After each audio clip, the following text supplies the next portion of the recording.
Tom, go ahead. All right, Chris, quite the finish there, but did you need to do more in the first 80 or so minutes to get through this one? Yes. This weekend, we beat ourselves. We had 3 mistakes against the ball that led to 3 goals.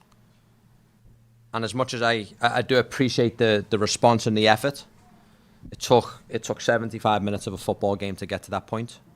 So I wanted the response and the effort to be much cleaner and sharper from the players. But today I think we probably beat ourselves. We had too many breakdowns, too many poor decisions, poor actions, and teams at this level in the MLS, they're going to punish you. So we beat ourselves tonight. Obviously, it's been a hectic week around here. Do you see anything leading from that into just the guys being out of sync tonight?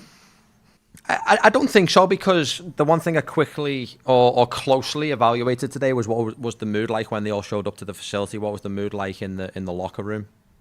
They actually seemed very focused, and I spoke to my technical staff after the warm-up. They said it was a very good warm-up from the group.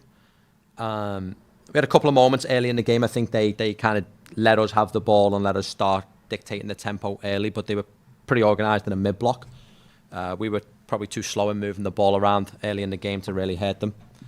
But then the momentum shifted and they had it, and when they have the momentum, they score goals. Other teams, when they have the momentum, they score goals. So when we're going to have a lot of control, a lot of momentum on our side, and we don't score goals, that's going to be hard to win football games. Yeah, just with the chance, you had so much of the possession in those first 75 minutes, but it just seemed like in the final third that you couldn't make anything truly dangerous. Klaus had maybe 1 or 2 chances, but for the most part, not enough. Yeah. I think again they allowed us to have good control in the midfield because of their defensive behaviour. They were in a mid to low block, pretty compact and organised. So I'll give Houston credit and Ben credit for his defensive setup with his team. We were arriving into the final third often, but there was no end product. And then again, we get to the 80th minute where we're starting to put more dangerous chances in the box. We score 2 goals. I know Klaus hits the post at the end. But I told these guys, and I've told you guys weeks ago, I knew when it hit the post, it was going to roll the opposite way of the goal. It's just what's happened this season for this group. So we have to continue to create more and more. On another day, on another year, on another season, that ball probably bops the other way and rolls in for an equaliser, but not this season so far. Justin? Yeah, just kind of following up on that, like the first 30 minutes, I think you can tell that Houston allowing you to have the ball but dictating the pace a bit. Was there a sense that like things just for whatever reason weren't going to work today? Possibly. I knew we'd score goals. We've scored a lot of goals since I've stepped in. I want to say around 2 a game, so we got 2 there again tonight. But we can't throw away situations like that. I know it was errors. I'm sure the guys that were guilty of the individual errors will feel bad. So I have some sympathy for them, but we do have to sharpen up in their moments as well. We can't continue to give away goals where we're out in the standings. And then to kind of talk about the comeback, but also for Mykhi Joyner to come in and have quite a few big moments in this match, not just against the ball, but with the ball as well, getting that goal. What did you think of his performance, also bouncing back from last week's big moment? I was very, very happy for him. I know he had his moment. Look, his performance last week against Vancouver was good as well. He had the moment which everyone spoke about, I feel like worldwide, about the call at the end. So to see how he bounced back from that moment and get himself a goal today, he almost had a second one. I think he headed it across the box. I was super happy for him. When we can celebrate these moments where homegrown. I always told when I was in the academy, I always told players, academy players, the goal's not to just make a first team debut or a first team appearance. It's to go and impact the game and go and impact this club.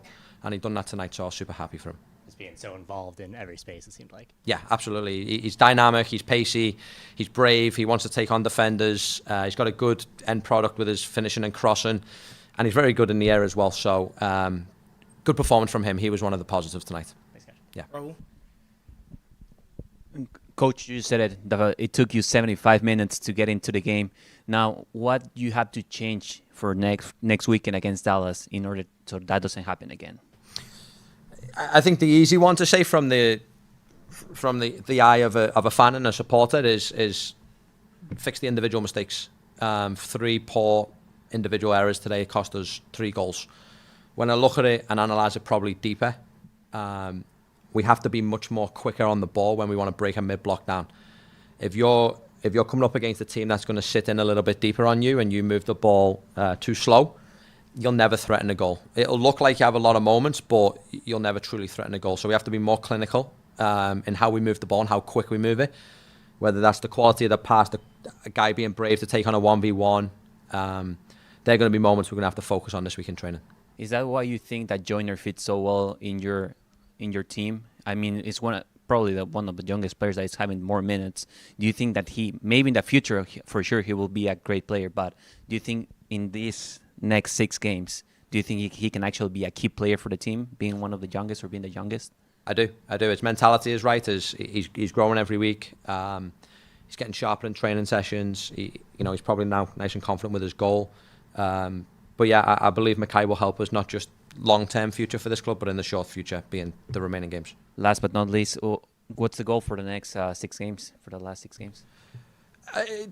To continue to compete, regardless of where we are in the standings, regardless of where we look. The end goal for this team is to fight towards something bigger. We know that this season's going to be, this season's, we're in a tough situation this season. We know where we are in the standings, but I want to see very closely how these guys respond to the next 6 games. There's a lot to play for them individually, for this club. So I don't want to see a group that quits. I will not be happy if these guys give up on for the rest of the season here. We need to fight. We need to have what we saw in the 75th minute. We need more of that, but for longer periods of the game. All right. Thank you. David? Speaking of youth, what was the strategy behind going with Timo and Kess to start and then bring in Falou off the bench in the second half? Yeah, I know last week we conceded 3 goals, but we didn't concede any from open play. I thought Timo and Kess were good against Vancouver. Again, I don't want to go back and look in the past. There was the 2 penalty calls that we could always argue weren't penalty calls. So they were good in the run of open play. That was one of the first decisions, and one of the second decisions was trying to build some consistency. I don't want to chop and change a lineup every time that I'm given the opportunity to. I think when I stepped in, 12 weeks ago, I had to due to injuries. But now we have a fully strengthened squad. I'm trying to build some consistency.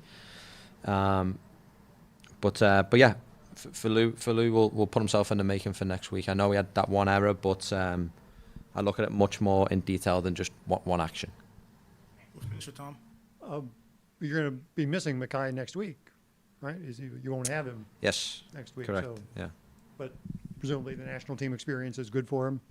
Oh yeah, anytime a player, I know Sangi's also had his call up, anytime a player can represent their country on youth level, fully senior level, it's an opportunity we should celebrate. So I'm excited for these guys. How critical is the defensive problem? It's 3 straight games you've allowed 3 goals, like 4 of the last 6. The numbers are consistently high for this. How dire is this situation? Yeah, it's critical. When you go on and concede. I mean, look, I'll just say it very simple. If you're going to concede this amount of goals, you're not going to win football games, and you're not going to be in playoffs. It's very simple. So we have to button up. I need so much more from the guys on the defensive side of the ball. Not just the back 4 I'm talking about, or Roman. It's a collective. It's an entire team. We need to do much better on the defending side. That is an absolute given. Critch, thank you. Thank you, guys. Thank you.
All right, Tom, go ahead. Mykhi, what was missing at the start of this game for this team? You know, I'm not quite sure. I just think we just needed to come together at halftime, come as one group, come as one whole. I think we did eventually. Tough result, but at the end of the day, I'm really happy with the guys and how we performed because it showed fight that we wanted to come back and we wanted to win because these fans deserve it. I feel like if you could kind of bottle those last 15 minutes of the game, that's what you should be doing.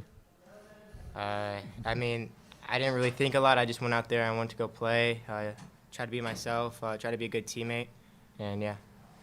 You an Ohio State fan? I am an Ohio State fan, yes. How come?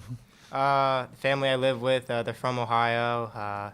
I moved into that house when I was a freshman in high school, and they loved Ohio State. They basically made me an Ohio State fan, so yeah. How was it to get the goal tonight? Yeah, super surreal moment. Super happy. A lot of emotions. Yeah, super happy. Justin. Mykhi, with how last week ended, to be able to kind of get back onto the pitch and kind of forget about it, how did it feel getting into the game and once you made that first tackle? I felt good. I wanted to come out with intensity. I wanted to show that this game's not over and that we can come back, and I just wanted to show fight and that we don't give up until that whistle's blown. And he had a couple moments, obviously the goal, but there's another header in there as well where you're open and kind of in a good scoring spot. Did it feel like those spots were opening up and it was easy to see out there? Yeah, I do. I think I'm reading the game a little bit better. I think I can still improve, but yeah, I should have buried it, but I missed. Rahul. Mykhi, how do you feel personally with all the coaching staff trusting, giving you all that confidence right now to you, being such a young player in the squad? Yeah, a lot of thanks goes to Critch and Baggio, Hack, and all of them because without them, then none of this would have been possible. I just want to give them all my thanks and love to them because they trust me. They want me to be confident. They want me to go 1v1, attack my defender, shoot, and yeah, just nothing but positives for them. Also for the World Cup that is going to happen very soon, the U20. How do you feel right now? How do you feel the squad for the US to perform in the World Cup? I feel good. I mean, there's a lot of very talented players all around this country, and I think that they can represent the U.S. very well. Would you like to say any predictions for the U.S. for the World Cup? I mean, I don't have a lot, so no, not really. All right, thank you. Tom. Happy birthday. Thank you. How does this rate in the Mykhi Joyner birthday realm? Definitely best birthday, best gift to myself. Yeah, just all smiles. I got to see my family afterwards. Yeah, just overall very, very happy. Do you leave for Florida tomorrow morning? I leave in the afternoon, yes.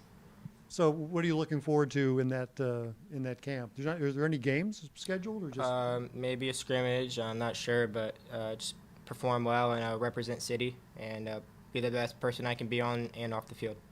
What was, with the way last week in Vancouver ended, what was your feeling about that, with the strangeness of that finish, and then the ref saying today that, no, you didn't do anything wrong?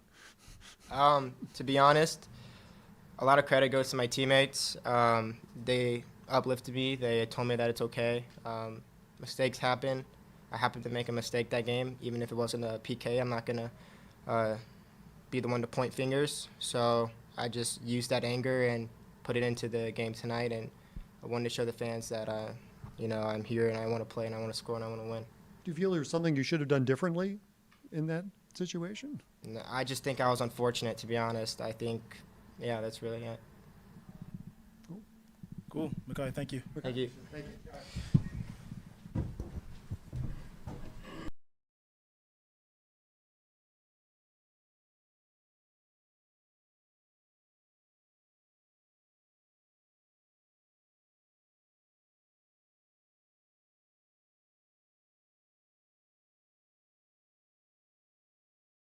By you guys, but in the first 75 minutes, something wasn't there. What do you think was the problem in those at the start of the first 75 minutes of the game? Yeah, it's a good question. I mean, I think a lot of things that we could have done better. I think being more efficient in front of the goal. The goals we conceded is just yeah, here we go again and talk about the same thing again. It's just too easy, obviously. I think we had too many easy ball losses. Houston wasn't like a really like a team that should have scored 3 goals tonight. But we just gave it to them. Obviously, a lot went on this week with the dismissal of Lutz. Does that have any effect? Do you think that carried over? There were people were off their game for whatever reason because of that? Well, I don't want to shift the blame on that, but yeah, obviously it's not just something that you just hear and then it just disappears. You know, Lutz has been a key contributor to this club from the day one. He has been here from the day one. He has a lot of connections and relationships within the team, within the club. So obviously, it's the same with the coaching change. It's always a big thing, you know. But at the same time, we all got to be professional enough to be able to, step up on the pitch and go out and train and work hard and play well. And that's just part of our profession. It's tough, but we have to deal with it. Is it tough for you personally, just because of your relationship with Lutz? Yes, I mean, I've known Lutz for quite a while now, and obviously, I feel bad for him, and I'm sorry for him for losing the job. But the club made a decision, and everybody respects that, and that's not up to me to say anything to that. I respect that, as always, just with coaching changes and all of that. As I said, that's the profession we are in. And Lutz knows that as well. But obviously, it doesn't matter who it is. If you like that person or if you don't like that person, you are compassionate for somebody who lost his job. That's never easy. You were alluding to before just the number of goals you guys have allowed lately. I mean, it seems like it's unsustainable to be allowing 3 goals a game. What collectively? I mean, it's got to be obviously a collective effort to bring that number down. Honestly, like I wouldn't even care so much if we are sitting here every week and we are winning 4-3, 5-3, 4-2. In the end of the day, yes, obviously we want to have clean sheets for sure. But in the end of the day, it's about getting results. And we have proven so many times now that we are always able to score a couple of goals, which is really amazing. But then, as I said, the goals we concede, I don't know. Obviously, we have to be better at that and concede less goals.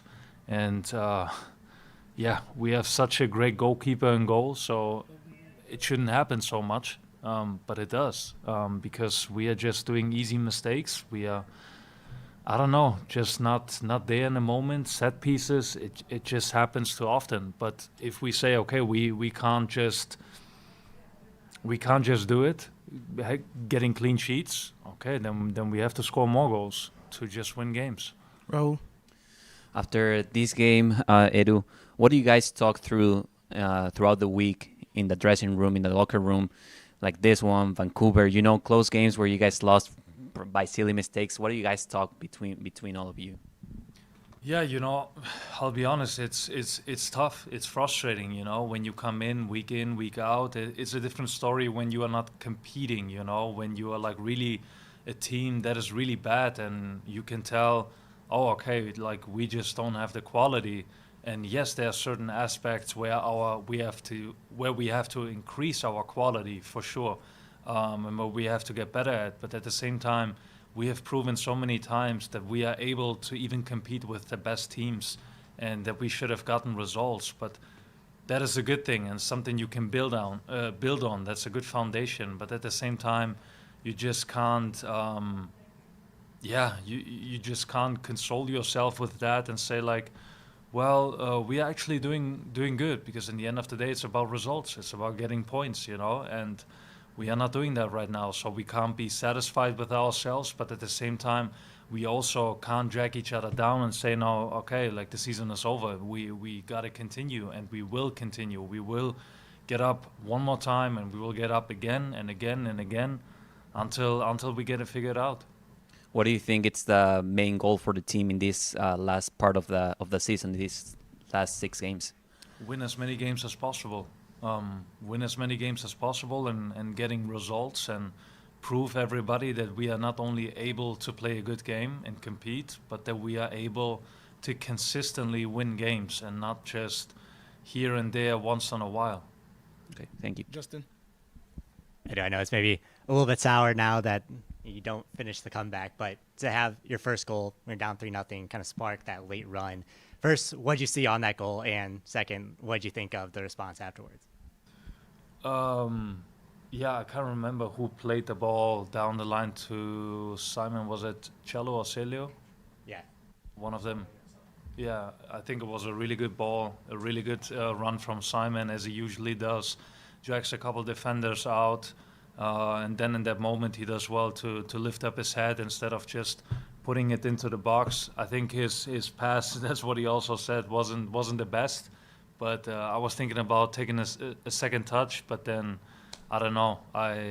In that moment you just have a millisecond to make a decision, and I just decided to take it first time, and yeah, thanks to God and glory to God that I hit it like that. When it left my foot, I kind of like knew that it's gonna be dangerous, and yeah, I was definitely glad that it went in, and it was an awesome reaction from us, and I think we could have gotten at least a result. There was a really good header from Klaus. That's an amazing save from the goalkeeper. Yeah, it's frustrating. And then I asked you about Mykhi a couple weeks ago, but for him to come in, have his goal tonight, and almost be a part of that comeback as well, like, how does it feel just as the group, seeing him grow over the past couple of years and then to have this moment tonight? Yeah, I'm actually not even surprised that he's going to score sooner or later, that he's going to be a part of this team sooner or later, because as I said, he has the quality, and yeah, he's just a great kid. I like him a lot on and off the pitch. I think we also need some of that, a young player who maybe doesn't think about things so much as maybe like a more experienced player who is taking on defenders and maybe doesn't care so much, and it's just like about playing free and having joy and having fun on the pitch. And I think you can see that with him, and that's definitely something we need. I think he could have scored already a couple times earlier, a couple of games before. But yeah, credit to him to continue to not stick his head in the sand. And yeah, as I said, I really like this kid a lot. Really good player, and I'm really happy for him. And I'm really excited to see what we're gonna get out of him. Yeah. Thanks, Ed. Rockhill. The first half, I know this is a lot about defense, but the first half you guys have one of your highest possession marks, over 60%, but you only really generate the one big chance, and that was even out of transition. It wasn't from a long possession run. So what can you guys do, whether it's against a team like Houston tonight or just overall, what can this team do to be better and more deadly when you actually are dominating the possession game? I think it's a good thing that we can build on that. That's what we wanted, and that's what we also talked about, to be more patient in ball possession, because like sometimes it feels like, okay, we are in their half, we just maybe switch the sides once, and now we have to force it. We have to do something. We have to cross, or we have to do something, And I think a good example last week was Vancouver, who was like really patient, switching it around so many times, moving the opponent, and that's a good thing. We always talk about pinning the opponent back, but then how can we get even more dangerous and finding the right moment of when to attack, when to slow it down, when to be patient, and kind of like play it around again. And I think there have been a couple moments where we kind of missed that opportunity, where we switched it around. We won the right side. We had the opportunity to cross. We had a couple guys in the box, and then we didn't cross it. Or sometimes we crossed it, and it was actually a dangerous cross, but then nobody was in the box, where there was a moment where we should have been in the box. So I think these are things we also have to improve on. A lot of the things you mentioned, it feels like Vancouver and Houston tonight were able to do that, switching across from you guys, and it found you guys chasing the ball a lot. How can you get out of those situations against teams that can control and switch the side like that? Well, I think sometimes it's part of the game, and sometimes you have to suffer a little bit, and and sometimes chase the ball a little bit. But I think there has to be a certain moment then where you are putting more pressure on them and not allowing them to play too much. I think sometimes we allowed them too much to switch the sides too easily, where we were too late or just didn't put pressure on the ball, and they can switch it. And if that happens too often, then obviously you get tired and you don't get the moments for yourself. So I think this is also a fine balance of sometimes just, suffer a little bit, but then at the same time to say, okay, now we got to put pressure on them and get the ball back. We'll finish with Tom. In that instant when you see Klaus put the header in like the 93rd minute, in that moment, can you think we could make it a tie out of this? Do you have time to think that? As Yeah. he puts the ball on goal? I think Cello put the ball in, right? Yeah. Was it Cello? Yeah. Yeah, I think it was a really, really good cross. I think Klaus did really well to kind of push his defender a little bit away from him. Was really strong in the box. I mean, that's a great header. I think there's actually nothing he can really do better. I think he will more so talk about the one in the first half. He obviously knows that, but I think Klaus has been fantastic the last couple of weeks and so important for us. And yeah, it's just very, very unfortunate. I think we would have deserved that result. And I actually saw that ball in already. I think it was a really good header. As that comeback was going on, did it feel that way to you guys? Like, hey, we can pull this out. We got one, we got two, we got 7 minutes of stoppage time. That the way we're playing now, we can get that third goal. I think, to be honest, when it was 3-0, nobody really felt like we could get back in the game. But then when we scored, it felt like, okay, like maybe we'll get there again. And I think we did a good job of continuing to put pressure on them and trying everything to get a result, which is great. But I mean, you also got to talk about, at this point, about the fans. I mean, I looked around intentionally, and as the coach said, how many fans would leave the stadium and would be gone, and that stadium was still full. Like, people still there, people still supportive, people still applauding, even at 3-0, celebrating. I mean, that's just, our fans are really, really unique, and credit to them, because like in that moment you feel that, you feel that the fans haven't even given up on us. And that is something that really helps. And then when we scored the second one, I actually thought we are going to get the third one. So, yeah, really unfortunate we didn't. Edu, Thanks, thank Edu. you. Thank you, guys.